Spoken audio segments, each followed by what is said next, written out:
Hello, my third grade friends, and it is read aloud time, and we are on chapter 26 of James and the Giant Peach.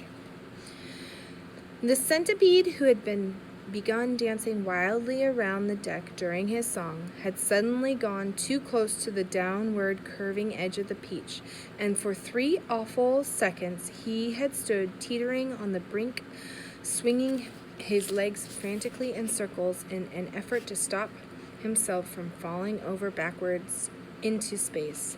But before anyone could reach him, down he went. He gave a shriek of terror as he fell, and the others, rushing to the side and peering over, saw his poor long body tumbling over and over through the air, getting smaller and smaller until it was out of sight. "Silkworm!" yelled James. "Quick, start spinning!" The silkworm sighed, for she was still very tired from spinning all the silk for the seagulls, but she did as she was told. "I'm going down after him," cried James, grabbing the silk string as it started coming out of the silkworm and tying the end of it around his waist. "The rest of you hold on to Silkworm so I don't pull her over with me, and later on, if you feel 3 tugs on the string, start hauling me up again." He jumped and went tumbling down after the centipede, down, down, down, toward the sea below, and you can imagine how quickly the silkworm had to spin to keep up with the speed of his fall. "We'll never see either of them again," cried the ladybug. Oh dear, just when we were all so happy too." Miss Spider, the glowworm, and the ladybug all began to cry. So did the earthworm. "I don't care a bit about the centipede," the earthworm sobbed, "but I really did love that little boy." Very softly, the old green grasshopper started to play the funeral march on his violin, and by the time he had finished, everyone, including himself, was in a flood of tears. Suddenly, there came 3 sharp tugs on the rope. "Pull!" shouted the old green grasshopper. "Everyone, get behind me and pull!" There was about a mile of string to be hauled in, but they all worked like mad, and in the end, over the side of the peach, there appeared a dripping wet James with a dripping wet centipede, clinging to him tightly with all 42 of his legs. "He saved me!" gasped the centipede. "He swam around in the middle of the Atlantic Ocean until he found me." "My dear boy," the old green grasshopper said, patting James on the back, "I do congratulate you." "My boots!" cried the centipede. "Just look at my precious boots. They are ruined by water." "Be quiet," the earthworm said. "You are lucky to be alive." Are we still going up and up?" asked James. "We certainly are," answered the old green grasshopper, "and it's beginning to get dark." "I know. It'll soon be night. Why don't we all go down below and keep warm until tomorrow morning?" Miss Spider suggested. "No," the old green grasshopper said. "I think that would be very unwise. It will be safer if we all stay up here through the night and keep watch. Then if anything happens, we shall anyway be ready for it." Chapter 27. James Henry Trotter and his companions crouched close together on top of the peach as the night began closing in around them. Clouds like mountains towered high above their heads on all sides, mysterious, menacing, overwhelming.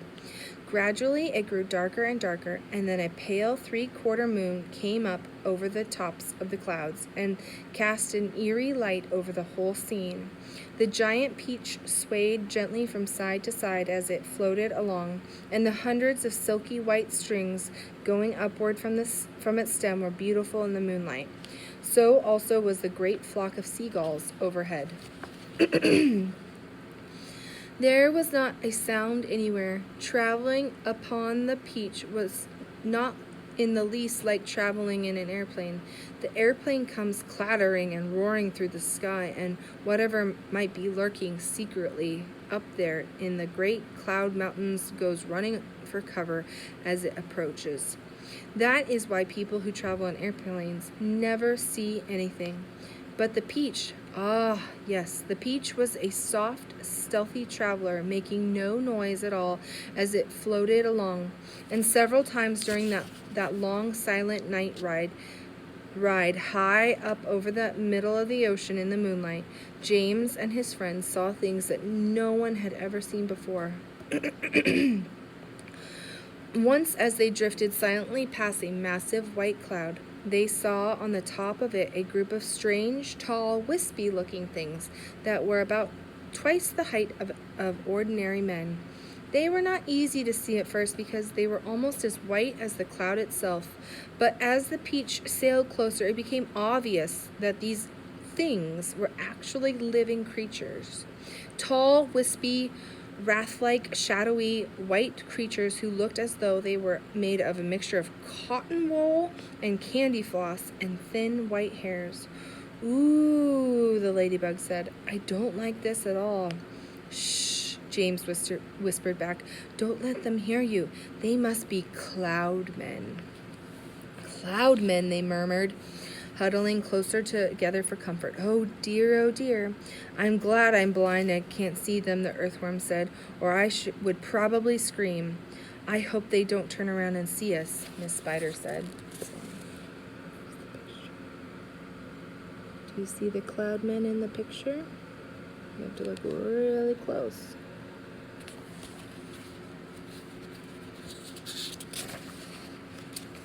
"Do you think they would eat us?" the earthworm asked. "They would eat you," the centipede answered, grinning. "They would cut you up like salami and eat you in thin slices." The poor earthworm began to quiver all over with fright.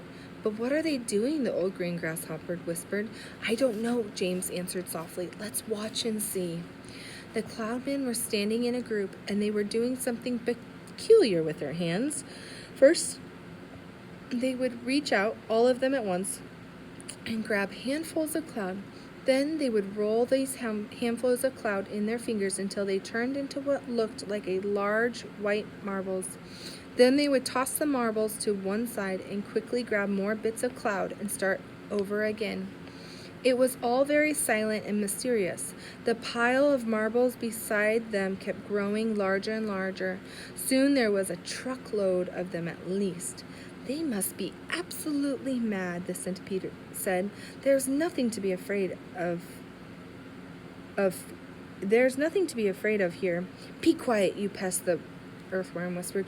"We shall all be eaten if they see us." But the cloud men were much too busy with what they were doing to have noticed the great Peach floating silently up behind them. Then the watchers on the Peach saw one of the cloud men raising his long wispy arms above his head and heard him shouting, "All right, boys, that's enough. Get the shovels." And all the cloud men immediately let out a strange high-pitched whoop of joy and started jumping up and down, waving their arms in the air. Then they picked up enormous shovels and rushed over to the pile of marbles and began shoveling them as fast as they could over the side of the cloud, into space. "Down they go," they chanted as they worked. "Down they go, hail and snow, freezes and sneezes and knows what blows." "It's a hailstones," whispered James excitedly. "They've been making hailstones, and now they are showering them down onto the people in the world below." "Hailstones?" the centipede said. "That's ridiculous. This is summertime.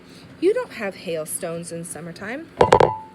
"They are practicing for the winter," James told him. "I don't believe it," shouted the centipede, raising his voice. "Shh," the others whispered, and James said softly, "For heaven's sake, centipede, don't make so much noise." The centipede roared with laughter. "Those umbilicals couldn't hear anything," he cried. "They're deaf as a doorknob. You watch." And before anyone could stop him, he cupped his front feet to his mouth and was yelling at the cloudman as loud as he could. "Idiots!" he yelled. "Nincompoops, half-wits, blunderheads! What on earth do you think you're doing over there?" The effect was immediate. The cloud men jumped around as if they had been stung by wasps, and they saw the great golden Peach floating past them, not 50 yards away in the sky. They gave a yelp of surprise and dropped their shovels to the ground. And there they stood, with the moonlight streaming down all over them, absolutely motionless, like a group of tall, white, hairy statues, staring at the gigantic fruit as it went sailing by. The passengers on the Peach, all except the centipede, sat frozen with terror. looking back at the cloudmen and wondering what was going to happen next. "Now you've done it, you loathsome pest," whispered the earthworm to Centipede. "I'm not frightened of them," shouted the Centipede. And to show everybody once again that he wasn't, he stood up in his full height and started dancing around, making insulting signs at the cloudmen with all 42 of his legs. Here's the picture.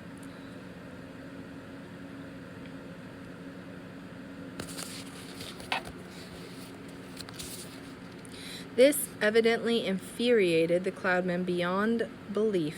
All at once they spun around and grabbed great handfuls of hailstones and rushed to the edge of the cloud and started throwing them at the peach, shrieking with fury all the time. "Look out!" cried James. "Quick, lie down, lie flat on the deck." It was lucky they did. A large hailstone can hurt you as much as a rock or a lump of lead if it is thrown hard enough. And my goodness, how those cloudmen could throw. The hailstones came whizzing through the air like bullets from a machine gun, and James could hear them smashing against the sides of the peach and burying themselves into the peach flesh with horrible squelching noises. Plop, plop, plop, plop, plop.